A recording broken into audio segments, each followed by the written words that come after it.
करेंगे हम। और सीटेट का आपका एग्ज़ाम है, देश भर में कोई भी एग्ज़ाम है, पियाजे के क्वेश्चंस मुझे लगता कि जितने भी ज़रूरी, जितने भी टाइप्स बन सकते हैं 99.9% जो है 35 क्वेश्चंस में हम कवर कर लेंगे। और अच्छे क्वेश्चंस रहेंगे कुछ, मतलब ऐसे पियाजे के क्वेश्चंस कर लेंगे हम आज, मतलब वो मीम चला था ना बीच में कि किसी ने सोची नहीं होगी, तो बहुत बड़े अच्छे क्वेश्चंस करेंगे हम।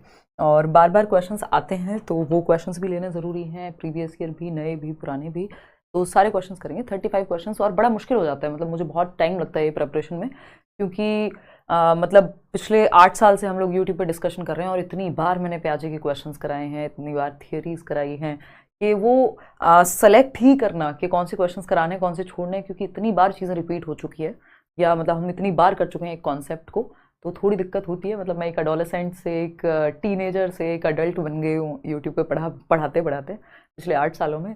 तो एक बच्चे से जब आप बड़े हो जाते हैं मुश्किल तो होती है। देखो खैर आते हैं, कहानी समझते हैं, जीन पियाजे का सिद्धांत समझते हैं।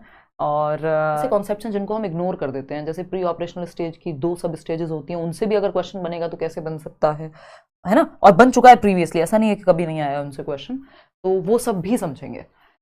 फटाफट से जवाब देंगे। पोल में क्वेश्चन नंबर 1 है असर्शन रीजनिंग, कथन और कारण। आजकल ये नया तरीका है, सब जगह पूछा जाने लगा है लगभग हर एग्जाम में। असर्शन क्या है? अकॉर्डिंग टू पियाजे, child of age 4 years learns their primary language by their cognitive approach. आप कितने भी पियाजे के क्वेश्चंस कर चुके हो, पढ़ चुके हो, ये सेशन इंपॉर्टेंट रहेगा, है ना। और ये जब 35 के 35 क्वेश्चंस आप सॉल्व कर चुके होंगे, ये बात आप तब कहेंगे अपने आप, ठीक। तो पियाजे के अनुसार 4 वर्ष की आयु का बच्चा अपनी प्राथमिक भाषा अपने संज्ञानात्मक दृष्टिकोण से सीखता है, यानी अपनी कॉग्निटिव अप्रोच से लैंग्वेज डेवलप हो रही है, कॉग्निशन से लैंग्वेज आ रही है। ये बात पियाजे कह रहे हैं। क्या कह रहे हैं वो? ऐसा हाँ कह रहे हैं। रीजन क्या है इसका? Language can be developed through cognition, संज्ञान के विकसित होने से, दिमाग के विकसित होने से, क्योंकि कॉग्निशन से जुड़ी हुई है लैंग्वेज। तो पियाजे ये कह रहे हैं कि भाई जैसा कि वाइगोस्की कहते हैं कि लैंग्वेज से कॉग्निटिव डेवलपमेंट होगा, पियाजे कह रहे हैं कॉग्निटिव डेवलपमेंट से जब दिमाग का विकास होगा तो भाषा अपने आप विकसित होगी। वाइगोस्की कह रहे हैं जब भाषा का विकास होगा तो दिमाग विकसित होगा, है ना, कि लर्निंग से डेवलपमेंट की ओर जाते हैं। समझ लेते हैं थोड़ा सा। इसका जो आंसर है वो both A and R are true and R is the correct explanation of A. ये बात एकदम सही है। कितने लोग सही जवाब दे रहे हैं? 90%। बहुत ही बढ़िया। और ये तो खैर हम बैच की क्लास में शाम को डिस्कस कर रहे थे, ये मेरी जो ड्राइंग है, देखिए एक बार। तो अगर हम देखें यहाँ पे, हमें पता है वाइगोस्की क्या कहते हैं, वी फॉर वाइगोस्की। वाइगोस्की और पियाजे दोनों क्या है? रचनावादी हैं। दोनों कहते हैं बच्चे को एक्टिव रखो, है ना। दुनिया भर की बातें, अगर मैं इनकी थियरी पे आ जाऊं तो पता नहीं अंतहीन बातें हैं। 4-5 दिन लगे हैं पियाजे को कंप्लीट करने में, तो वो पॉइंटलेस होगा कि मैं अगर आपको थियरी के बारे में बताना शुरू करूं। देखना एक बार, वाइगोस्की की अगर मैं बात करूं, वाइगोस्की कह रहे हैं कि लर्निंग से, यानी जब आप कुछ सीखते हैं, चाहे वो भाषा ही क्यों ना हो, आपका विकास होगा। वाइगोस्की की जगह पे अगर पियाजे को मैं देखूं तो पियाजे कह रहे हैं कि जब आपका डेवलपमेंट होता है, आपका दिमाग का विकास एज के साथ होता है, तो लर्निंग अपने आप हो जाएगी, यानी लैंग्वेज आ जाएगी डेवलपमेंट से। ये बात हम समझ रहे हैं। खैर ऐसे बहुत सारे बेसिक अंतर हैं पियाजे और वाइगोस्की में, बहुत सारे तो नहीं, बहुत कम ही हैं, कि इनका थॉट और लैंग्वेज को लेकर विचार अलग अलग है, ठीक। इसके अलावा अगर हम बात करेंगे तो पियाजे जो हैं वो, उनको क्रिटिसाइज किया जाता है बहुत सारी चीजों पे कि अगर हम सही से ट्रेन कर दें बच्चे को, तो उन्होंने प्री ऑपरेशनल स्टेज 2 से 7 वर्ष के बच्चे को कम आंका है और फॉर्मल ऑपरेशनल वाले को ज्यादा आंका है। तो इस तरह की बातें आएंगी, बीच बीच में करते रहेंगे। यहाँ पे कहानी अगर हम देखें, अकॉर्डिंग टू पियाजे, जो 4 साल का बच्चा है वो प्राइमरी लैंग्वेज, कॉग्निटिव अप्रोच, उसका संज्ञान विकसित हो रहा है, तो भाषा विकसित हो रही है, यानी संज्ञान के माध्यम से भाषा का विकास किया जा सकता है। पियाजे ये मानेंगे? हाँ बिल्कुल मान सकते हैं। तो दोनों ही बातें सही हैं। आगे बढ़ेंगे। सेकेंड क्वेश्चन आप एक बार देखेंगे और फिर हम आगे बात करेंगे। आसान सा सवाल है ये तो। ये क्या कहता है? A baby appears amazed every time her mother covers her face with her hands and then uncovers it. तो ये हम बहुत बार बात कर चुके हैं कि अनकवर्स दीज, ठीक, कि एक बच्चा है जो हर बार आश्चर्यचकित या सरप्राइज्ड महसूस करता है, अमेज्ड महसूस करता है जब भी उसकी माँ ऐसे हाथों से अपने चेहरे को ढकती है और हटाती है, तो बच्चे को लगता है वो वाओ मम्मी आ गई, हर बार खुश हो जाता है, वो हर बार सरप्राइज फील करता है। आपने देखा होगा छोटा बच्चा हंसता है, जन्म से 2 वर्ष के बीच का बच्चा, ठीक। What Piagetian cognitive concept has the baby not yet understood that makes the game so exciting, यानी इस खेल में इतना रोमांच, इतना मजा क्यों आ पा रहा है बच्चे को, वो कौन सा कॉन्सेप्ट है पियाजे का, कौन सा कॉग्निटिव कॉन्सेप्ट है जो बच्चे में अभी तक आया ही नहीं है। ये है ऑब्जेक्ट परमानेंस। उसको लग रहा है out of sight out of mind, नजर से दूर दिमाग से भी दूर, कैसे? वस्तु स्थायी नहीं हुई है दिमाग में अभी। कैसे नहीं हुई है भाई? उसको लग रहा है मम्मी ने ऐसे फेस कवर किया मतलब मम्मी नहीं है, और फेस अनकवर किया तो मम्मी है, आ गई। कोई टॉय आपने छिपा दिया और वो उसको ढूंढ नहीं रहा, इसका मतलब ऑब्जेक्ट परमानेंस अभी आया नहीं है, और अगर ढूंढ रहा है तो उसका मतलब ऑब्जेक्ट परमानेंट हो गया, out of sight out of mind नहीं हुआ है ना। तो हम ये कहेंगे ये ऑब्जेक्ट परमानेंस का, इसके बारे में 2 क्वेश्चन आते हैं। लैक ऑफ ऑब्जेक्ट परमानेंस कब होगा? जन्म से 2 वर्ष सेंसरी मोटर स्टेज में, और इसका अचीवमेंट कब हो जाएगा? तो इसी स्टेज के अंत तक आते आते सेंसरी मोटर यानी संवेदी गामक जो पहली अवस्था है पियाजे की, SPCF sensory motor, pre operational, concrete operational और फॉर्मल ऑपरेशनल, SPCF पूरी पियाजे की थ्योरी आपकी रिवाइज हो जाएगी बहुत अच्छे से क्वेश्चंस के माध्यम से। ठीक, तो ऑब्जेक्ट परमानेंस की वजह से वस्तु स्थायी नहीं हुई है अभी बच्चे के दिमाग में, यानी बच्चा जन्म से 2 वर्ष के बीच में ही है, और यही एकमात्र ऐसी अवस्था है जिसमें वस्तु स्थायित्व की कमी भी है और इसी के एंड में अचीव भी हो जाएगा। ठीक, सीरिएशन होता है सीरीज में लगाना, छोटे से बड़ा, बड़े से छोटा, असेंडिंग डिसेंडिंग ऑर्डर में लगाना। कंजर्वेशन एक बड़ा सा कॉन्सेप्ट है जिसको हम समझेंगे अभी। एनिमिज्म होता है बच्चा निर्जीव चीज को भी सजीव समझेगा, कि यदि ये पेन उसकी आंख में लग जाए वो कहेगा पेन ने मुझे मारा है ना। फिर हम कहते हैं अरे मेरे बच्चे को मारोगे तो पेन को 2 चांट लगा दो। तो इस तरह की बातें बहुत होती है। पियाजे की थ्योरी एक बहुत ही बढ़िया, इसमें जोक्स क्रैक हो सकते हैं, हम ये कह सकते हैं। क्वेश्चन नंबर 3 है, इस बार आया हुआ क्वेश्चन है, और इससे जुड़ा हुआ एक और क्वेश्चन मैं कराऊंगी। तो बहुत सारे कॉन्सेप्ट इस क्वेश्चन के माध्यम से, ये आज का क्वेश्चन ऑफ द डे भी आप इसको कह सकते हो, कि इस क्वेश्चन के माध्यम से बहुत सारी कॉम्प्लेक्स चीजें आपकी सॉल्व होंगी, है ना। तो अगर हम देखें, क्योंकि कुछ चीजें हमें बस हम ऊपर ऊपर से पढ़ लेते हैं कई बार, वो क्लैरिटी आ जाएगी इस क्वेश्चन से। देखना एक बार, अकॉर्डिंग टू जीन पियाजे, ये क्वेश्चन देखना, और फिर इसके बाद एक और क्वेश्चन है, ये क्वेश्चन देखना, है ना। इन दोनों में क्या रिलेशन है, इसीलिए दोनों को साथ रखा है, उस पर चर्चा करेंगे। क्वेश्चन नंबर 3 फटाफट से जवाब देंगे। जवाब काफी लोग गलत दे रहे हैं या सही दे रहे हैं कहूं, 46% लोग सही जवाब दे रहे हैं, जबकि अभी रिसेंट बिल्कुल जनवरी में जो पेपर हुआ है उसमें आया हुआ क्वेश्चन है सीटेट में, और अच्छा क्वेश्चन है। अकॉर्डिंग टू जीन पियाजे, the ability to use symbols for symbols, देखना, ability to use symbols for symbols, symbols के लिए सिंबल्स का इस्तेमाल। इफ या इमेजिन, एक्स की वैल्यू मान लीजिए, अब मानना पड़ेगा आपको कि फलानी चीज एक्स है, या इसकी एज वाई मान लीजिए, तो सिंबल्स को सिंबल्स की जगह पे, किसी चीज को तो माना होगा नहीं, ये कोई सिंबल ही तो होगा, 5 3 2 4 कुछ भी होगा, जो भी एज आपने मानी है वो सिंबल ही तो होगा। तो सिंबल को सिंबल की जगह पे रखना कौन सी स्टेज में आएगा? Such as letting the letter X stand for an unknown numeral develops during dash and enables the children to learn dash, यानी चिन्हों का प्रयोग करने की क्षमता, जैसे कि अक्षर X को अज्ञात अंक के लिए मान लिया कि सीमा की आयु X है। अब आयु एक नंबर है, सिंबल है, और X भी एक सिंबल है, तो you are using symbol for the symbol itself, symbol के लिए सिंबल को आप अज्यूम कर रहे हो। डैश के दौरान विकसित होती, किस अवस्था में ये चीज आएगी? देखिए, सिंबल्स को यूज करना बच्चा सीखता है प्री ऑपरेशनल स्टेज में, इसलिए कई लोग इस क्वेश्चन में कंफ्यूज हो रहे होंगे, बशर्ते ये पूछा जा चुका है फिर भी, है ना। 30% लोग हैं जो जवाब दे रहे हैं, सिर्फ 42% लोग सही जवाब दे रहे हैं, बाकी तो जो आपके 58% लोग हैं वो गलत ही जवाब दे रहे हैं अभी भी, है ना। 30% लोगों को लग रहा है कि ये जो है आंसर इसका कॉन्क्रीट ऑपरेशनल होना चाहिए, जो कि सेंस ही नहीं बनाता। एक बार को प्री ऑपरेशनल लिखा होता तो मैं सोचती भी चलो आप कंफ्यूज हो गए होंगे, है ना। सिंबल्स को सिंबल्स की जगह पे यूज कर पाना फॉर्मल ऑपरेशनल स्टेज है, एल्जेब्रा और कैलकुलस सीखने में मदद होती है इससे। कंजर्वेशन और सीरिएशन तो आपका इससे पहली स्टेज में आ जाता है, फॉर्मल ऑपरेशनल का तो कोई सेंस बनेगा नहीं इसके साथ, ठीक है ना। तो औपचारिक संक्रियात्मक अवस्था 11 से 15 वर्ष, जो आखिरी अवस्था है SPCF में, sensory motor, pre operational, concrete और फॉर्मल ऑपरेशनल, ठीक। तो formal operational stage algebra and calculus सीखने में मदद मिलेगी बच्चे को, क्योंकि देखो अगर पूछा होता कि वो बच्चा सिंबल्स का यूज करना कब शुरू कर देता है, साइंस का यूज करना या सिंबल्स का यूज करना कब शुरू कर देता है, बिगिन टू यूज यानी जस्ट शुरू किया है। A for Apple, B for ball, है ना, शक्ति शक्ति शक्तिमान, आपने बोला हॉर्स यानी घोड़ा, उसके दिमाग में घोड़े की पिक्चर आ गई, यानी सिंबल्स के माध्यम से सीख रहा है, ठीक है ना। तो ये क्या बिगिन कब हो जाता है? प्री ऑपरेशनल, जो दूसरी स्टेज है, 2 से 7 वर्ष में।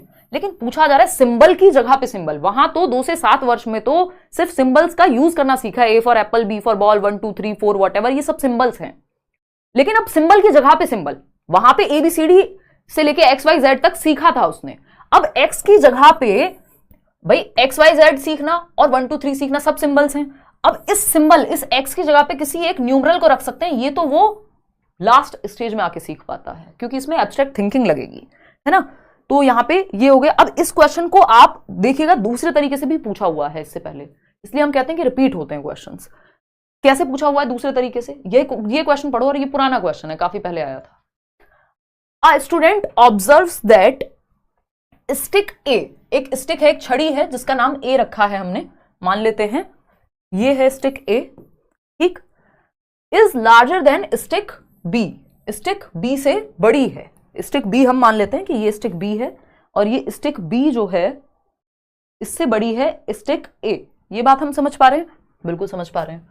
And stick B is larger than stick C, जो स्टिक बी है, ये बीच वाली स्टिक, ये जो छड़ी है, ये सी जो कि थर्ड स्टिक है इससे बड़ी है, जो हम देख भी पा रहे हैं भाई, जो बी स्टिक है वो सी से बड़ी है और बी से बड़ी है ए स्टिक। तीन छड़ी है या तीन पेन है मान लीजिए, तो वो एक दूसरे से यहां पे पता लग रहा है कौन किसके कंपैरिजन में बड़ा है या छोटा है। Based on this observation the student infers, बच्चे ने क्या निष्कर्ष निकाला, that stick A is larger than stick C, यानी जो स्टिक ए है वो सी से बड़ी है, क्योंकि स्टिक ए बी से ऑलरेडी बड़ी थी और जब बी से बड़ी थी और बी से भी छोटी है सी, तो ये एक रीजनिंग हो गई ना, एक तरह की ट्रांजिटिव इन्फेरेंस बोलते हैं इसको, प्रपोजिशनल थिंकिंग बोलते हैं। ये क्वेश्चन भी पूछा जा चुका है कि प्रपोजिशनल थिंकिंग कब आती है बच्चे में, पियाजे के ही कॉन्टेक्स्ट में, है ना, आएंगे खैर उस पे। When asked same problem verbally, he fails to make correct inference.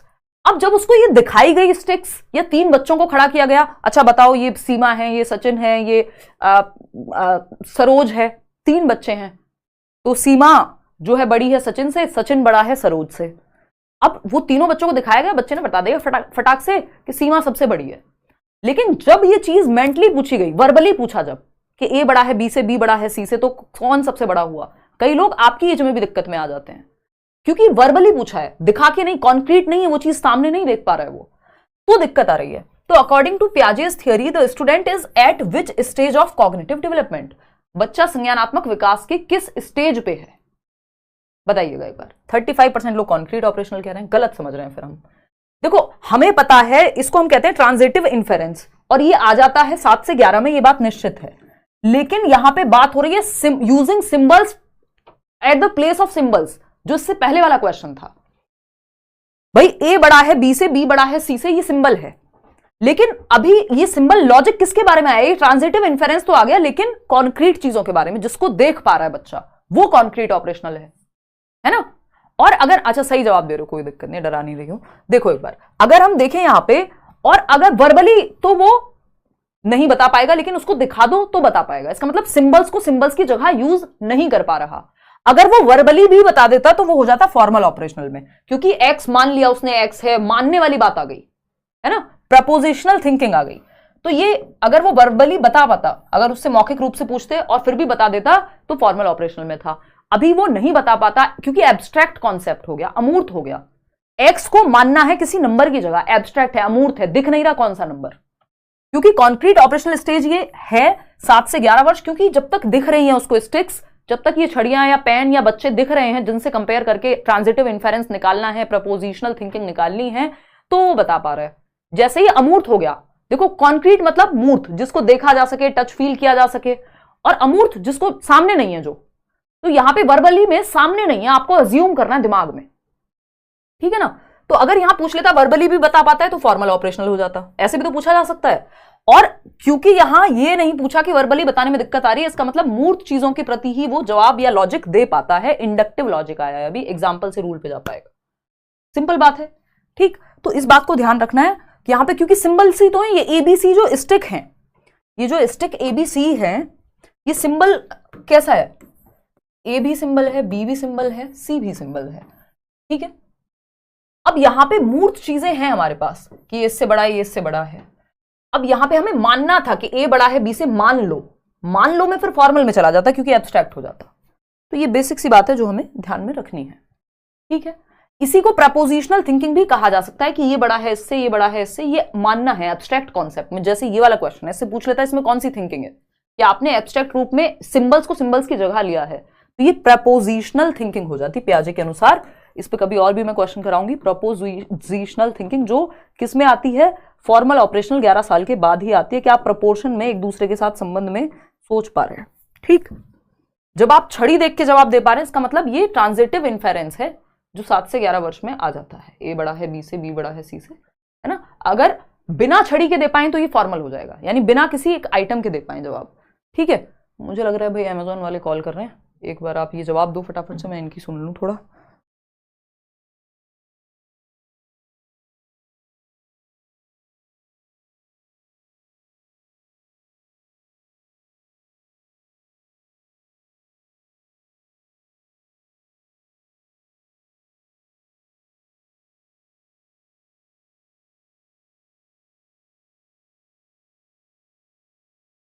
देखो एक बार ओटीपी भी नहीं चाहिए और कॉल भी करेंगे, वाह।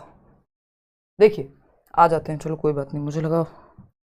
देखिएगा, एज पर जीन पियाजेस थियरी, जीन पियाजे की थियरी के अनुसार कॉग्निटिव डेवलपमेंट की जो उन्होंने बात की है, which of the following ability distinguishes concrete operational thinking from pre operational thinking. Concrete operational यानी 7 से 11, प्री ऑपरेशनल यानी 2 से 7 वर्ष। इन दोनों स्टेजेस की थिंकिंग को कौन सी एक चीज है जो अलग करती है? सिंपल क्वेश्चन है, आया हुआ है, पूछा है ना। तो इस क्या हाइपोथेटिकल रीजनिंग है, ये किसके बीच में है? ये तो फॉर्मल, ऑपरेशनल और कॉन्क्रीट के बीच में है। यहां से हमसे प्री और कॉन्क्रीट पूछा था।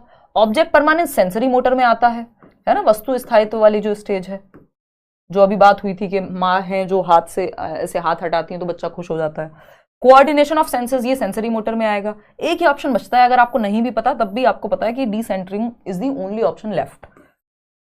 तो विकेंद्रीकरण, ये कब आ जाएगा? डिसेंटर करना बच्चे को, डिसेंटर करना कॉन्क्रीट में आ जाता है और प्री ऑपरेशनल में नहीं आता। तो ये एक ऐसी चीज है जो डिफरेंस क्रिएट कर रही है इन दोनों स्टेजेस के बीच में। कि यानी सेंट्रेशन क्या है? सारा ध्यान एक ही चीज पे केंद्रित है कि अगर किसी की हाइट देख रहे हैं तो हाइट ही देख रहे हैं, ये नहीं समझ पा रहे हैं कि हाइट ज्यादा हो सकती है लेकिन एज कम हो सकती है फिर भी, है ना।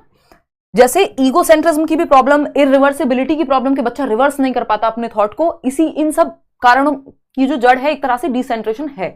ठीक, पियाजे ने, क्योंकि वो ईगोसेंट्रिक भी है, तो ईगोसेंट्रिसिज्म के लिए यानी अहम केंद्रित के लिए उसको लगता है वो दुनिया का सेंटर है, जैसे वो सोचता है जो वो खाना पसंद करता है वो सब खाना पसंद करेंगे। इसके लिए उन्होंने 3 माउंटेन टास्क किया था। और 3 माउंटेन टास्क ये तो बताता ही है कि बच्चा कितना सेल्फ सेंट्रिक है, और ये भी बताता है कि वो रिवर्स नहीं कर पा रहा सोच। कि मान लीजिए एक बच्ची है और ये 2 से 7 वर्ष की, 4 साल की बच्ची है मान लीजिए, इधर इसकी एक डॉल को रख दिया, डॉल का नाम है डॉली। कहा तुम्हें क्या दिख रहा है? इन्होंने बता दिया भाई ये वाली पहाड़ की चोटी मुझे दिख पा रही है, ऐसा दिख रहा है। अच्छा, पूछा क्या डॉली को क्या दिख रहा होगा? उसने कहा सेम ही दिख रहा होगा जैसे मुझे दिख रहा है। इसका मतलब बच्चा दूसरे पर्सपेक्टिव से देख ही नहीं पा रहा किसी चीज को, है ना। इस पेन को पेन की तरह भी यूज कर सकते हैं, यह है सेंट्रेशन की, ये इसका एक एस्पेक्ट है। दूसरा क्या है? आप इसको पेपर वेट की तरह भी यूज कर सकते हो, पेपर पे रख के, है ना। आप इसको बन बनाने के लिए यानी जूड़ा बनाने के लिए बहुत सारे लोग एक क्लिप की तरह भी यूज कर लेंगे। बहुत पुराना एग्जाम्पल है, जन्मों से देती हुई आ रही हूं, है ना। तो ये एक बेसिक सी बात हो गई।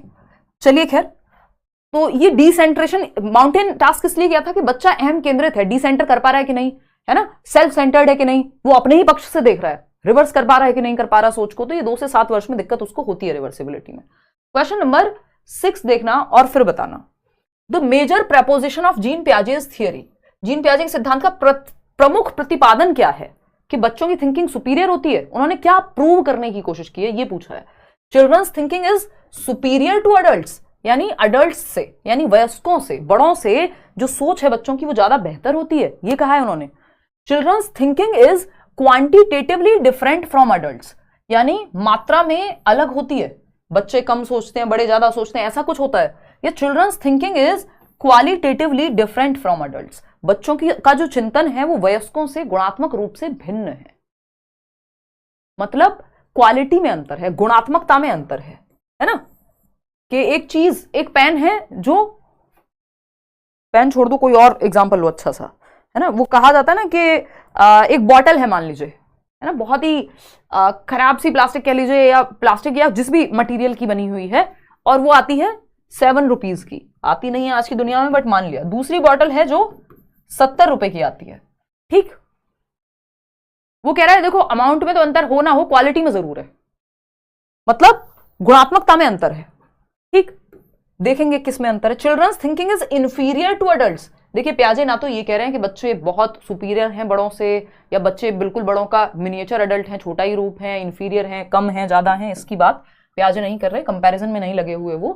वो सिंपल बात बता रहे हैं जो कि 74% लोग सही दे पा रहे हैं जवाब, कि बच्चों की जो सोच है या चिंतन है वो वयस्कों से गुणात्मक रूप से भिन्न है, क्वालिटेटिवली डिफरेंट है, क्वालिटी में अंतर है, मटेरियल की क्वालिटी में अंतर है, क्वांटिटी लगभग सेम ही है या क्वांटिटी में अंतर नहीं है।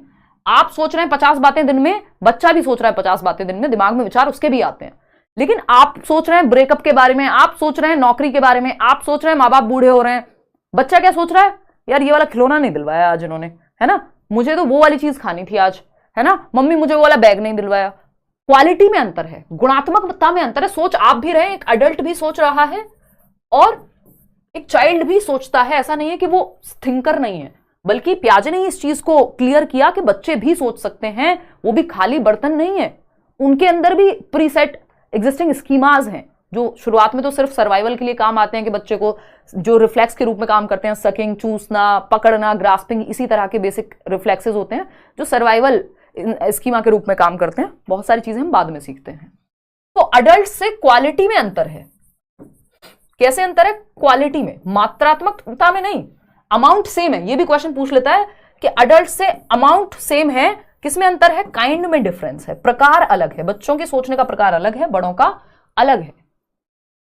अमाउंट सेम है, क्वांटिटी सेम है, क्वांटिटी में अंतर नहीं है, क्वांटिटेटिवली डिफरेंट नहीं है या अमाउंट में अलग नहीं है। बच्चा भी सोचता है, आप भी सोचते हैं 50 बातें, लेकिन आप जो सोचते हैं उससे अलग है, क्वालिटी अलग है। इंफीरियर और सुपीरियर नहीं है, बस अलग सोचता है बच्चा। वो भी ज्ञान का सृजन कर रहा है, अपनी अनुभव के आधार पे, अपने एक्सपीरियंस के बेसिस पे वो नॉलेज को कंस्ट्रक्ट कर रहा है, और आप भी कर रहे हैं। बस क्वालिटी का अंतर है, गुणात्मकता का अंतर है, प्रकार का अंतर है, अमाउंट का नहीं है, क्वांटिटी का नहीं है। इस बात को ध्यान में रखना, कई बार क्वेश्चन आ चुका है अलग अलग भाषाओं में, कभी अमाउंट कभी काइंड ले आएगा, ठीक है ना। तो क्वालिटी का अंतर है। आगे बढ़ते हैं क्वेश्चन नंबर 7 पर, फटाफट से जवाब देंगे आप पोल में। According to Piaget's theory, which one out of the following will not influence one's cognitive development. पियाजे के अनुसार निम्नलिखित में से व्यक्ति के संज्ञानात्मक विकास को कौन सा एक फैक्टर है जो प्रभावित नहीं करेगा? फटाफट से बताओ, फिर हम आगे बढ़ेंगे। प्रभावित नहीं करेगा, नॉट लिखा हुआ है। नॉट वाले क्वेश्चंस, एक्सेप्ट लिखा हुआ क्वेश्चन, लीस्ट लिखा हुआ क्वेश्चन, इन क्वेश्चंस पे ध्यान एक्स्ट्रा देना होता है। ये बात हम बहुत बार कर चुके हैं ऑलरेडी, ठीक है जी।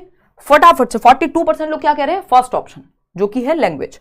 देखते हैं, आपको सिंपल बताया हुआ 4 फैक्टर्स हैं, MESE। जो लोग बैच में हैं उन्हें भी पता है ये बात। MESE 4 फैक्टर हैं। मैचुरेशन, यानी जिसको हेरिडिटी भी कह सकते हैं, आएंगे अभी उस पर, ठीक है। तो मैचुरेशन, एक्सपीरियंस, सोशल एक्सपीरियंस और इक्विलिब्रियम, ठीक। कौन सा एक फैक्टर नहीं है? सोशल एक्सपीरियंस है इन 4 फैक्टर्स में। 4 स्टेजेस नहीं है, ये फैक्टर्स हैं, तत्व हैं। मैचुरेशन हाँ है, एक्टिविटी एक्सपीरियंस को ही कहते हैं। लैंग्वेज नहीं है इन 4 फैक्टर्स में। ये तो कह रहे हैं कॉग्निटिव डेवलपमेंट से भाषा आ रही है, भाषा से कॉग्निटिव डेवलपमेंट नहीं हो रहा, उल्टा है। पहले क्वेश्चन पे जाइए जो आज कराया था, यानी लैंग्वेज से, भाषा के विकास से, मतलब संज्ञान के विकास से, दिमाग के विकास से। दिमाग क्या है इसमें? Thinking, reasoning, problem solving, language, ये सब विकसित होगा। दिमाग का विकास होगा एज के साथ, भाषा अपने आप आएगी, भाषा का विकास होगा, है ना। तो इन्होंने 4 फैक्टर्स की बात की है, जिसमें ये तीनों तो हैं लेकिन लैंग्वेज नहीं है। इनकी 4 तो स्टेजेस हैं, ये फटाफट से समझ लेते हैं, 1 मिनट लगेगा, फिर आगे दिक्कत नहीं आएगी आगे के क्वेश्चंस में। देखो 4 फैक्टर्स हैं, MESE, सिंपल शॉर्ट फॉर्म के थ्रू आपको याद कराया हुआ है, निमोनिक है, टेक्निक है याद करने की, ठीक। MESE बोले तो मैचुरेशन। पियाजे हेरिडिटी को बहुत महत्व देते हैं, यानी परिपक्वता। परिपक्वता किससे रिलेटेड होती है? हेरिडिटी से। यानी आपकी आनुवांशिक क्षमता के कारण समय के साथ जो आपकी क्षमताएं बाहर निकल के आएंगी, उसको मैचुरेशन कहते हैं। कि आपके अंदर क्षमता थी इसलिए आपके पक्के दांत निकल के आए, आपने थोड़ी निकाले खुद से, ठीक। फिर क्या है? एक्सपीरियंस, यानी बच्चा अनुभव लेगा। इस अनुभव लेने का दूसरा नाम क्या हो सकता है? एक्टिविटी करना। बच्चा सक्रियता करेगा, एक्टिविटी करेगा एनवायरमेंट के साथ। लिटिल साइंटिस्ट है, नन्हा वैज्ञानिक है, पियाजे ने पहली बार कहा। डेवलपमेंटल साइकोलॉजी, विकासात्मक मनोविज्ञान के जनक हैं पियाजे एक तरह से, ठीक। सोशल एक्सपीरियंस, इन्होंने बहुत ज्यादा महत्व नहीं दिया वाइगॉस्की के कंपैरिजन में समाज और कल्चर को, बट फिर भी इन्होंने कहा है कि जो वो समाज में या दुनिया में एक्सपीरियंस ले रहा है वो भी महत्वपूर्ण है। फिर है इक्विलिब्रेशन। इक्विलिब्रेशन यानी संतुलन, जो दिमाग में है और दुनिया में है वो बैलेंस में हो। ये बना ही इक्वालिटी से है ना। तो इक्विलिब्रेशन की जब हम बात करें, यानी संतुलन, इसके अंदर आ जाता है फिर वो पूरी कहानी आपकी अडेप्टेशन और ऑर्गेनाइजेशन की। अडेप्टेशन में एसिमिलेशन और एकोमोडेशन आ जाते हैं, ये थियरी पढ़ चुके हैं हम ऑलरेडी। ऑर्गेनाइजेशन यानी दिमाग में कैसे आप स्कीमा में सेट करके रखोगे। स्कीमा क्या है? जो भी एग्जिस्टिंग नॉलेज है आपकी, जो भी आज आप जानते हैं वो सब आपका स्कीमा है। जैसे फोन की स्टोरेज होती है, वैसे दिमाग की स्टोरेज को स्कीमा कह रहे हैं हम। मेंटल स्ट्रक्चर्स हैं, मानसिक संरचनाएं हैं। जिसके आधार पे आप दुनिया को समझ पा रहे हैं। तो ये 4 फैक्टर्स हैं, 4 थियोरी, जो 4 स्टेजेस हैं वो कौन सी हैं, कोई बताना चाहेगा? फटाफट से बताओ। क्वेश्चन नंबर 8, आसान से सवाल है, एक मुश्किल एक आसान, ऐसे करते रहेंगे भाई। 4 स्टेजेस भी बतानी है पियाजे के साथ साथ। अभी आएंगे, ये सब छोटी छोटी बातों पे डिस्कस करेंगे, इक्विलिब्रेशन क्या है एंड ऑल आएगा, इस पे भी क्वेश्चन आएगा, टेंशन ना लो, है ना, सबको मौका मिलेगा। वो मीम चल रहा है ना आजकल, लेवल सबके निकलेंगे, तो ये वही वाली बात है, सबको मौका मिलेगा। हर एक टॉपिक पे, हर एक टर्म पे क्वेश्चन आएगा आपके सामने, ठीक है ना, कोई दिक्कत की बात नहीं है। देखो एक बार, कुछ भी छूटेगा नहीं। क्वेश्चन नंबर 8 है, जीन पियाजे believed that knowledge is, Jean पियाजे का मानना था कि ज्ञान कैसे कैसे कंस्ट्रक्ट होगा ज्ञान, फटाफट से बताओ। को constructed in interactions with more knowledgeable other, MKO, इसकी बात वाइगॉस्की करते हैं, पियाजे नहीं करते, तो ये तो हट गया option. A visible behavioural change, व्यवहार में परिवर्तन, इसकी बात बिहेवियरिस्टिक लोग करते हैं, जो आपके सिलेबस में नहीं है सीटेट के लेवल पे। Constructed by the child rather than being passed passively from the environment, पर्यावरण से निष्क्रिय रूप से पारित होने के बजाय बच्चा सक्रिय रूप से निर्मित करता है, बच्चा एक्टिव होता है। बच्चा जिस ऑप्शन में एक्टिव है, 99% पेडागोजिकल क्वेश्चन सही हो जाएंगे जहां आप बच्चे को एक्टिव रख रहे हैं, तो बच्चा एक्टिव है। इनेट and given rather than acquired through interactions, ये कह रहे हैं बच्चे को कोई कहीं से भगवान जी भर देते हैं, एक कैप्सूल देते हैं हम जब वो पैदा होता है, और उससे सारी नॉलेज उसके अंदर, जैसे वो मेमोरी कार्ड नहीं आता था पहले, चिप बोलते थे जिसको, है ना, या पेन ड्राइव, उसमें जैसे गाने भर सकते हो आप, वैसे ही दिमाग में भी भर दोगे ज्ञान और सब कुछ। ऐसा नहीं होता, पियाजे कह रहे हैं ज्ञान निर्मित किया जाता है, बच्चा सृजित कर रहा है दुनिया में एक्टिविटी करके। एक पेन भी मिलता है, उसको खोल के, तोड़ के, जान के, क्यूरियोसिटी, बहुत सारे सवाल पूछ के, तब वो ज्ञान का सृजन करता है, ना कि कोई उसके दिमाग में भर देता है। अंतः आंतरिक नहीं है, जन्मजात नहीं है ज्ञान कोई, कि इतने % मेमोरी के साथ आया था कि इसमें 4 गाने पहले से थे, 2 आपने भर दिए, वो वाला सीन नहीं है। बच्चा एक्टिवली नॉलेज को, ना कि कोई पैसिवली उसके दिमाग में नहीं भरेगा, ज्ञान का सृजन करेगा एक्टिविटी करके। लिटिल साइंटिस्ट है, नन्हा वैज्ञानिक है, एक्टिविटी करता है, तो 3rd ऑप्शन सही है। एक और क्वेश्चन है, फटाफट से सॉल्व कीजिएगा। Afsa holds up a potato chip, Afsa एक बच्ची है जो आलू के चिप्स को ऐसे पकड़ती है, वो पोटैटो चिप्स आते हैं ना, लेज वॉटएवर, जो भी आप खाते हो, ना ही खाएं तो अच्छा है, कम खाएं, ठीक, तो उसको बटरफ्लाई के जैसा लगता भी है कोई कोई चिप्स देखने में, तो पोटैटो चिप को वो कहती है देखो देखो ये बटरफ्लाई है ना, ये तो एक तितली के जैसा है। अकॉर्डिंग टू जीन पियाजे this kind of symbolic thought is characterized in what stage, Jean पियाजे के अनुसार इस प्रकार का प्रतीकात्मक विचार किसकी विशेषता है, कौन सी स्टेज में आता है, फटाफट से बताओ। सेंसरी मोटर, जन्म से 2 वर्ष में, सिंबॉलिक स्टेज तो नहीं है ये, है प्री ऑपरेशनल में, हमें क्या पता, बताओ खुद से, ठीक, फटाफट से बताओ। कॉन्क्रीट ऑपरेशनल में 7 से 11 में, या फिर फॉर्मल ऑपरेशनल 11 से 15 में, ये 4 स्टेजेस हैं, sensory motor, pre operational, concrete operational, SPCF, sensory motor पहली स्टेज, फिर प्री ऑपरेशनल, कॉन्क्रीट और फॉर्मल, ठीक है जी। 65% लोग सही जवाब दे रहे हैं, पूर्व संक्रियात्मक चरण। और इसका भी अगर मैं पूछूं, अभी क्वेश्चन का जवाब आपको पहले से मिल जाएगा, इसके भी 2 चरण होते हैं, उन 2 चरणों में से कहां आएगा, इसकी 2 सब स्टेजेस हैं प्री ऑपरेशनल स्टेज की। ये जो सेकंड स्टेज है, होती तो पहली स्टेज की भी सब स्टेजेस हैं, बट वो आपके काम की नहीं है, इससे क्वेश्चन पूछा जा चुका है तो जानना जरूरी है ना।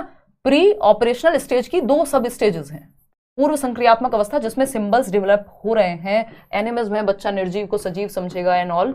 ये जो सेकंड स्टेज है, इसकी 2 सब स्टेजेस हैं, इसकी 2 छोटी छोटी स्टेजेस हैं। एक है प्री कॉन्सेप्चुअल स्टेज, पूर्व संप्रत्यात्मक 2 से 4 वर्ष, और दूसरी है इंट्यूटिव स्टेज, सहजात्मक अवस्था 4 से 7 वर्ष।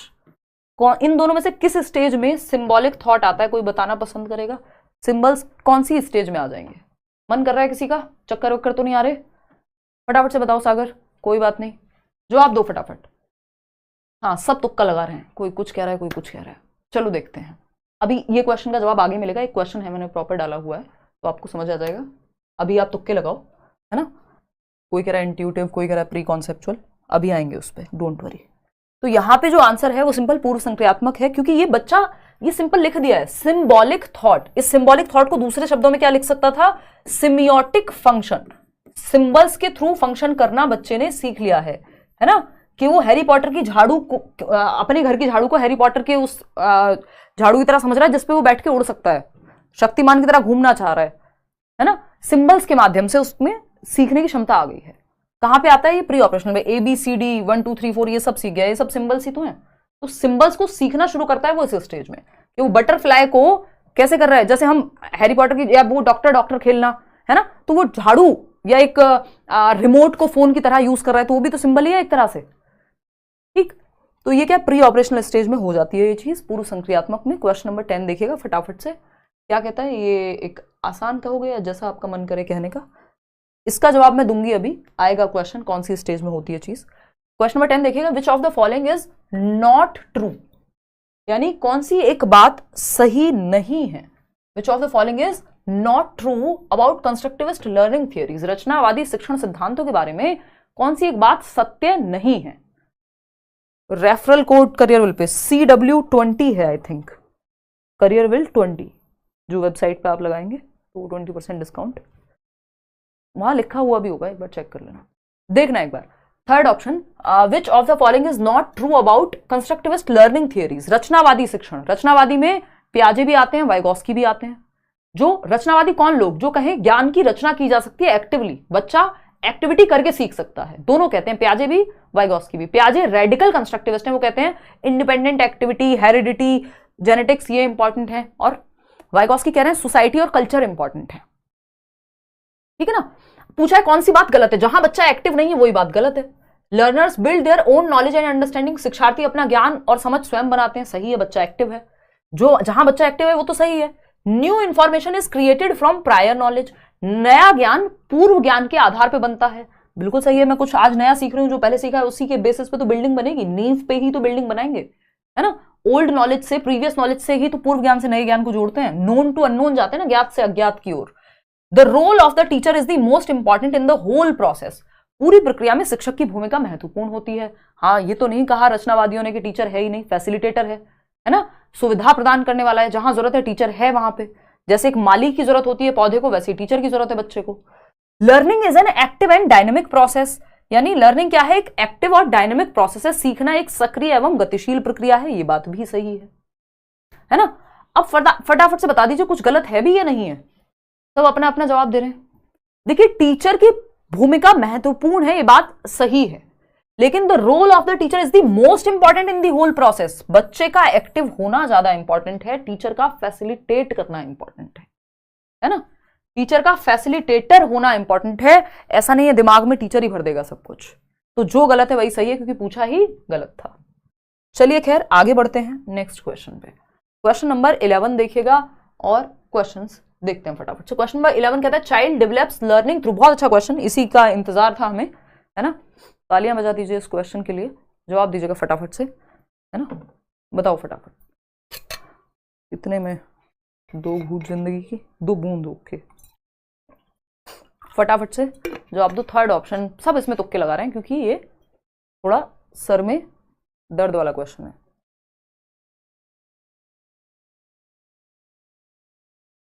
फर्स्ट पेपर की, यार फर्स्ट पेपर हो सेकंड पेपर हो 1000 रुपये फीस है, दोनों की शायद 1200-1300 है आफ्टर डिस्काउंट।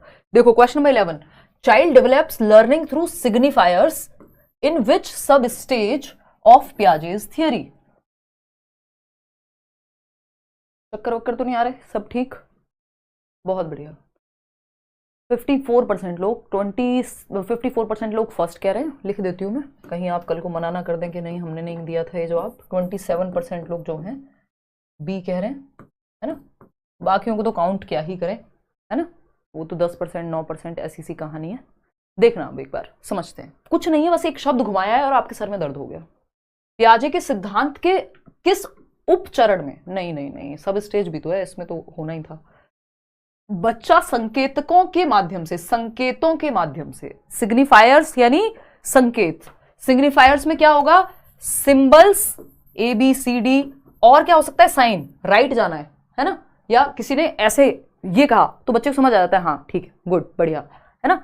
सिंबल्स, आंखें दिखाई तो डर गया, साइन ही तो है डर का कि आंखें दिखा रहा है कोई, तो सिंबल्स और साइन के माध्यम से सीखने लगता है। किस स्टेज में, आपको पता है 2 से 7 वर्ष में। सिग्निफायर्स या सिम्योटिक फंक्शन या सिंबॉलिक थॉट, बात बराबर ही है, सेम ही बात है। तो जब वो सीखने लगेगा सिग्निफायर्स के माध्यम से, कौन सी स्टेज में, सब स्टेज में, कौन सी, प्री ऑपरेशनल की। प्री ऑपरेशनल की 2 सब स्टेज बताई है मैंने आपको सिर्फ, और अभी बता चुकी हूं, तब भी आपने काफी गड़बड़ इसमें की।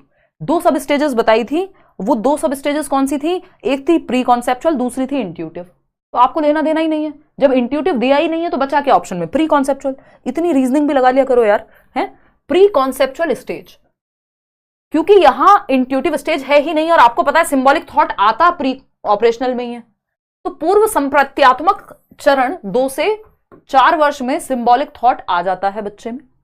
यहीं पे वो जो है ईगोसेंट्रिक भी है, अहम केंद्रित भी है, निर्जीव को सजीव भी समझ रहा है ना। इंट्यूटिव, अच्छा इंट्यूटिव स्टेज तो दिया हुआ था यार ऑप्शन में, मुझे लगा मैं आप लोगों के साथ ज्यादा जागती कर रही हूँ, दिया हुआ है, सही बात है, फिर तो कंफ्यूज होना बनता है ना। 4 से 7 वर्ष की अगर मैं बात करूं तो ये इंट्यूटिव स्टेज है, इसमें ईगोसेंट्रिज्म जो है वो कम होने लगता है ना। बच्चे को लगता है कि उसको बहुत सारी चीजों का पता है, कैसे पता है ये नहीं पता होता उसे, क्यों, क्योंकि इसी में वो ट्रांसडक्टिव रीजनिंग होती है जो इंट्यूटिव स्टेज है, कि उसे वो रीजन करने की कोशिश कर रहा है कि 2 अलग अलग चीजें अगर हो रही हैं, जैसे बिजली कड़की और लाइट चली गई, इलेक्ट्रिसिटी, उसको लग रहा है ये इलेक्ट्रिसिटी गई है डर की वजह से क्योंकि बादल कड़क रहे हैं, आवाज आ रही है, 2 अनरिलेटेड इवेंट्स को जोड़ देगा, इसको ट्रांसडक्टिव थिंकिंग कहते हैं, है ना। तो वो भी यहां इंट्यूटिव स्टेज में होगा 4 से 7 में। ईगोसेंट्रिज्म कम होने लगता है, अहम केंद्रितावाद धीरे धीरे, ठीक, इस स्टेज के अंत तक जाके कहीं। प्री कॉन्सेप्चुअल स्टेज में क्या सिंबल्स के थ्रू सीख रहा है वो, तो वो साइंस और सिंबल सिग्निफायर्स के थ्रू, तो पहला ऑप्शन यहां सही था। ये दोनों जो ऑप्शन है ना, टर्शियरी सर्कुलर और अर्ली रिप्रेजेंटेशनल थॉट, ये अर्ली रिप्रेजेंटेशनल थॉट है सेंसरी मोटर स्टेज की आखिरी स्टेज। सेंसरी मोटर स्टेज हम करते नहीं है क्योंकि आपके सर में दर्द हो जाएगा, जनरली टीचिंग में नहीं पूछा जाता है, अगली बार से ये भी करने लगेंगे, है ना। तो अर्ली रिप्रेजेंटेशनल थॉट होता है कि सेंसरी मोटर स्टेज के अंत तक आते आते पहली बार बच्चा दिमाग में सिंबल्स बनाने लगता है। अब आपके सर में दर्द हो जाएगा अगर ये बता दिया कि ये सिंबल्स 2 से 7 में नहीं, यहां भी बनने शुरू हो गए थे, है ना, कि वो फिंगर्स को यूज करके फोन की तरह करने लगेगा, है ना। तो ये क्या है, ये सेंसरी मोटर के लास्ट में 18 से 24 महीने में ये अर्ली रिप्रेजेंटेशनल थॉट आ जाता है, ऐसे ही बता रही हूँ, जरूरी नहीं है, याद रखो। टर्शरी सर्कुलर रिएक्शन से वो फोन फेंक के देखेगा क्या होगा, है ना। तो ये सब स्टेजेस हैं किसकी, सेंसरी मोटर की, ये दोनों हैं प्री ऑपरेशनल की, ठीक है बात। देखो इसको ऐसे देखते हैं, अब कुछ इंपॉर्टेंट सब स्टेजेस हैं, इसकी तो मैंने आपको बता दी, जो ये आपका प्री ऑपरेशनल है, पूर्व संक्रियात्मक, प्री कॉन्सेप्चुअल स्टेज, इसी में सिग्निफायर्स या सिंबल्स के माध्यम से सीखना वो जानता है बच्चा। ईगोसेंट्रिक है, इस स्टेज के अंत तक ईगोसेंट्रिज्म कम होगा। ट्रांसडक्टिव थॉट, ट्रांसडक्टिव थॉट मतलब 2 अनरिलेटेड इवेंट्स को एक साथ जोड़ देता है। रीजनिंग की थोड़ी कमी है, इंट्यूशन पे चलता है, उसको लगता है सब पता है, कैसे पता है ये नहीं पता, उसे याद ही नहीं रहता, है ना।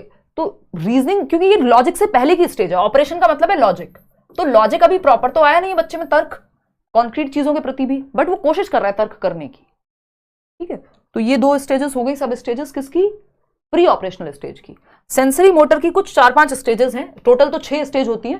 पहली स्टेज होती है जब रिफ्लेक्सेस पे बच्चा, स्कीमा उसके दिमाग में जन्म से ही होता है, जैसे सकिंग, भाई माँ का दूध पीना तो कोई नहीं सिखाता ना बच्चे को, तो वो स्कीमा है, स्कीमा मतलब एक मेंटल सेट है उसके दिमाग में, मेंटल रिप्रेजेंटेशन है, मेंटल स्ट्रक्चर है, मानसिक संरचना है, तो वो स्कीमा है रिफ्लेक्सेस, जो शुरू के 1-2 महीने 4 महीने तक रहेगा, 1 महीने तक रहेगा।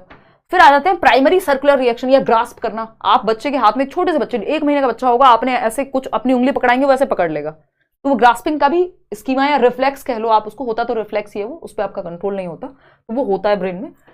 फिर आता है 1 से 4 महीने के बीच में primary circular reactions.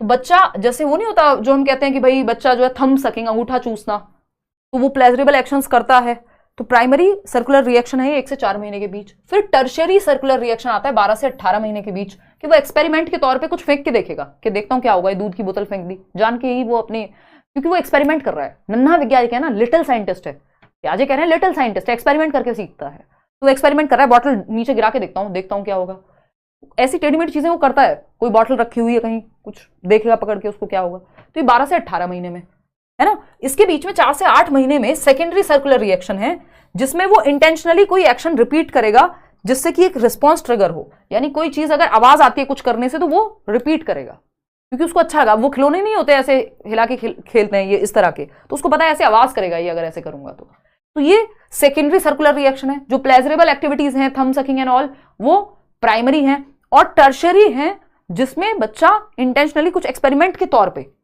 Trial and error करके देख रहा है कि बॉटल गिराऊंगा तो दूध गिरेगा कि नहीं।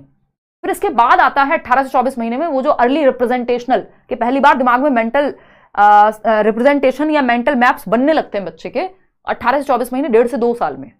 तो वो उतने स्ट्रांग नहीं है, इसलिए हम ये नहीं कहते कि सिंबॉलिक थॉट वहां आ जाता है, लेकिन वो बनने शुरू हुए एक तरह से, तो उसको अर्ली रिप्रेजेंटेशनल थॉट कहते हैं, जो इसकी नेक्स्ट स्टेज है, ये अर्ली रिप्रेजेंटेशनल थॉट वाली है। यार इतना आपको टेंशन नहीं है, बट पता होगा तो अच्छा होगा, कल को क्वेश्चन में से एटलीस्ट एलिमिनेट ही कर पाओगे। क्वेश्चन नंबर 12 देखना, Piaget's theory of cognitive development states that egocentrism decreases by, पियाजे के संज्ञानात्मक विकास के सिद्धांत में किस उम्र में बढ़ने के साथ अहम केंद्रता कम हो जाती है? ईगोसेंट्रिज्म। ईगोसेंट्रिज्म क्या है कि बच्चा दूसरे के पर्सपेक्टिव को नहीं समझ पाता, खुद को सेंटर में रखता है, सेल्फ सेंटर्ड है। उसको लगता है जो चॉकलेट मुझे पसंद है पापा को भी पसंद होगी, जो कार्टून मुझे पसंद है वो पापा को भी पसंद होना चाहिए, है ना, उसकी चलनी चाहिए। आप कितना भी जरूरी काम कर रहे हैं और बच्चे का मन है कुछ खाने का, तो वो आके रोएगा, है ना। आपकी जेब में पैसे नहीं, आप बाजार गए हुए, बच्चा रोड पे लेट लेट के रो सकता है बाजार में कि मुझे तो चाहिए खिलौना, मुझे तो चाहिए, ऐसे कैसे नहीं, ऐसे कैसे नहीं। तो ये चीज कम होने लगती है, धीरे धीरे दूसरे का पर्सपेक्टिव समझने लगता है। किस स्टेज में? 7 ईयर्स। ये बात आपकी सही है, और मैंने बताया भी था जो लास्ट स्टेज थी इंट्यूटिव स्टेज प्री कॉन्सेप्चुअल की, उसके अंत तक आते आते अहम केंद्रितवाद कम हो जाता है, ठीक है ना। 7 ईयर्स, क्योंकि ये स्टेज खत्म होने वाली है ना, अब फिर कॉन्क्रीट ऑपरेशनल आ जाएगी, उसमें तो ईगोसेंट्रिज्म कम ही होता है। तो 7 साल की उम्र तक आते आते ये कम होने लगता है, डिक्रीज होने लगता है। क्वेश्चन नंबर 13 देखिएगा, फटाफट से जवाब दे दीजिए। Shweta is in 5th grade, Shweta एक बच्ची है जो 5वीं कक्षा में है। She can classify different sorts of triangles but struggles to understand the abstract proof for the sum of 3 angles in a triangle is always 180 degree. According to पियाजे Shweta is in what stage? फटाफट से बताओ। अगर हम बात करें, श्वेता 5वीं कक्षा में है, वह विभिन्न प्रकार के त्रिभुजों को वर्गीकृत कर सकती है कि भाई ये आपका राइट एंगल ट्राइंगल है, ये इक्विलेटरल है, ये है, अलग अलग प्रकार के ट्राइंगल्स को वो पहचान पाती है, क्लासिफाई कर पाती है, कैटेगराइज कर पाती है। CCS किससे जुड़ा हुआ है? सी से ही, कॉन्क्रीट ऑपरेशनल से ही, है ना। अभी समझेंगे CCS ये यूनिवर्सिटी नहीं है चौधरी चरण सिंह, ये क्या है? Classification, conservation, seriation. ये तीनों गुण कहां आते हैं? यहीं आते हैं 7 से 11 में। पूछा क्या है ये समझना जरूरी है।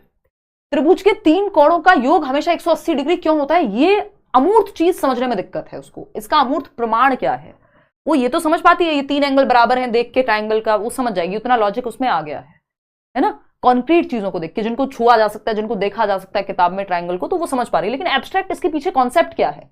अमूर्त चिंतन नहीं आया, मूर्त आ चुका है, कॉन्क्रीट लॉजिक आ चुका है। तो ये बच्ची कौन सी स्टेज में है? कॉन्क्रीट ऑपरेशनल स्टेज में है, क्योंकि वो क्लासिफाई तो कर पा रही है। 4th ग्रेड का बच्चा है, 4थी क्लास का। 6 साल का बच्चा पहली क्लास में जाएगा, 7 साल का बच्चा दूसरी क्लास में, 8 साल का बच्चा तीसरी क्लास में, है ना, 9 साल का बच्चा 4थी क्लास में। तो यानी 7 से 11 के बीच में ही है। ये तो सिंपल वैसे भी पता लग गया था, 5वीं क्लास का बच्चा है। इसके लिए थोड़ा दिमाग शार्प चाहिए, रट्टे लगा के बात नहीं बनेगी। अगर हमें पता है 5वीं क्लास की बच्ची तो कॉन्क्रीट ऑपरेशनल में तो होगी, फॉर्मल में थोड़ी चली जाएगी, 11 से ऊपर की थोड़ी हो जाएगी, है ना। कॉमन सेंस है ये। तो ये जरूरी है कि हम थोड़ा सा डीप में पढ़ेंगे, अच्छे टीचर से पढ़ेंगे तो चीजें समझ में आएंगी इस तरह से, ठीक, रटना नहीं पड़ेगा। मूर्त संक्रियात्मक चरण यानी 7 से 11 वर्ष कॉन्क्रीट ऑपरेशनल स्टेज, क्योंकि अब बच्चा क्लासिफाई कर पा रहा है कि शेप के आधार पे, साइज के आधार पे, कलर के आधार पे वर्गीकृत कर पा रहा है, क्लासेस में बांट पा रहा है। जैसे आप एक अलमीरा में लगाते हैं अपने शूज एक तरफ, या आजकल तो शूज का भी बहुत सोने से कम नहीं है ना शूज। तो एब्स्ट्रैक्ट की अगर बात होगी कि एब्स्ट्रैक्ट थिंकिंग नहीं आई है, एब्स्ट्रैक्ट थिंकिंग कहां आती है? यहां आती है फॉर्मल ऑपरेशनल में। अमूर्त चिंतन फॉर्मल ऑपरेशनल में आता है, और जिसकी कमी है तो इससे पहले वाली स्टेज है। क्वेश्चन नंबर 14 देखिएगा, फटाफट से जवाब दीजिएगा। A child thinks that because he wants to eat chocolate, एक बच्चा है जो चॉकलेट खाना चाहता है, तो उसको लगता है क्योंकि मैं चॉकलेट खाना चाहता हूं, his siblings and parents must want to eat it too। तो क्योंकि एक बच्चा है, कितने साल का है, कुछ लिखा हुआ है? नहीं लिखा हुआ। एक बच्चा सोचता है चूंकि वह चॉकलेट खाना चाहता है, इसलिए उसके भाई बहन और माता पिता को भी तो खानी होगी चॉकलेट, इसमें क्या बात है? दुनिया तो उसी के अराउंड घूम रही होती है ना। तो जब मुझे चॉकलेट खाने का मन है, मेरे भाई बहन, मेरे मम्मी पापा को कैसे नहीं होगा? मुझे डोरेमोन देखने का मन है, उन्हें कैसे नहीं देखना होगा? है ना, मम्मी अनुपमा कैसे देख सकती हैं जब मुझे डोरेमोन देखना है? तो है ना, दुनिया तो मेरे अराउंड घूमती है। कौन सी स्टेज है ये? क्या है ये? What type of thinking is this?